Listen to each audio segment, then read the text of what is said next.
Effectivement, là, maintenant, on parle de la phase d'après. C'est-à-dire qu'une fois qu'on a découvert l'application, qu'on a maintenant une vue très fine de l'architecture d'application, maintenant, il va falloir passer sur la phase de modernisation. Et comme tu l'as dit, la phase de la modernisation de l'interface aussi, parce que c'est aussi un facteur extrêmement important de modernisation, de pouvoir offrir ces nouvelles interfaces pour les nouveaux acteurs qui vont interagir avec le système. Et ça sous-entend qu'il y a une modification de l'architecture elle-même de l'application pour basculer vers du microservice.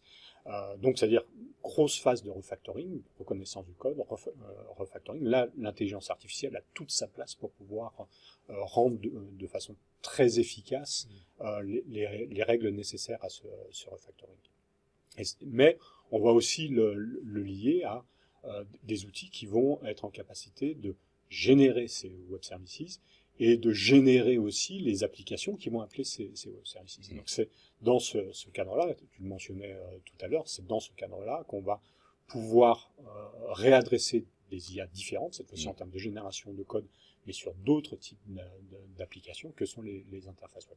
Mais il y aura de toute façon cette phase de modernisation à faire. On l'a préparée, il faut la réaliser, et effectivement, on va pouvoir utiliser des produits comme Transformer Microservices, par exemple, chez nous, qui acceptent, qui scannent le code, qui permettent à un moment donné de réaliser ce refactoring d'une application pour générer des microservices qui vont être utilisés ensuite par ce nouveau type d'application.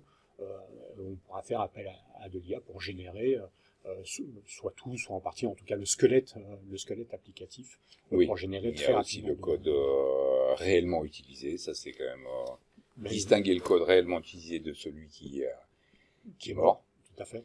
Parce que autant concentrer ses efforts sur ce qui est réellement utilisé. On sait que là, donc, une application qui a 30 ans d'âge, donc grosso modo, c'est en moyenne à peu près simplement la moitié qui est réellement en usage.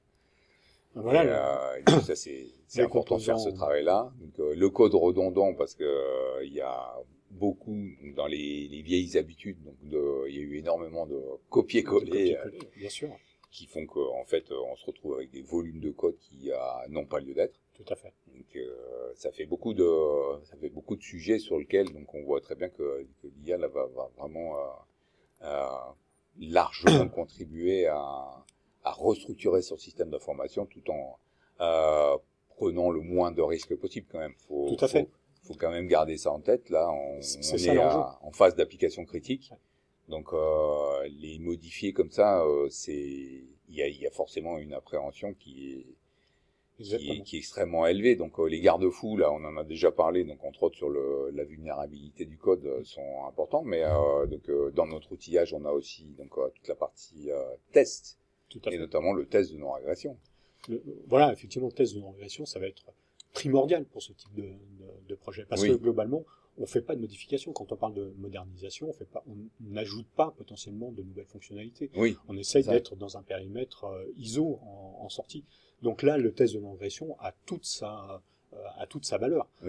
Que ce soit... alors, peut-être pas forcément au niveau de l'interface dans un premier temps, parce qu'effectivement, on va modifier l'interface, mais en tout cas, en termes de résultats de sortie sur des programmes batch, on doit garantir que effectivement on n'a pas de régression, alors à la fois sur les sorties, mais aussi sur la base de données. C'est-à-dire que dans cet aspect un peu invisible de la manipulation de données, il faut être en capacité de faire des tests de non-régression, non seulement en termes de sortie, d'entrée-sortie, mais aussi en termes de base de données, pour éviter des effets de corruption long terme invisibles qui d'un seul coup émergent 6 mois ou 7 mois après et qui à un moment donné ont corrompu l'ensemble de la database. Donc ça, effectivement, on a des outils pour ça, des outils pour le coup non orientés IA, mais qui sont prédictifs, parce que là on a besoin d'avoir quelque chose de prédictif et pas quelque chose de statistique en disant c'est bon à 80%. Non, il faut que ce soit bon à 100% dans ce type de projet-là.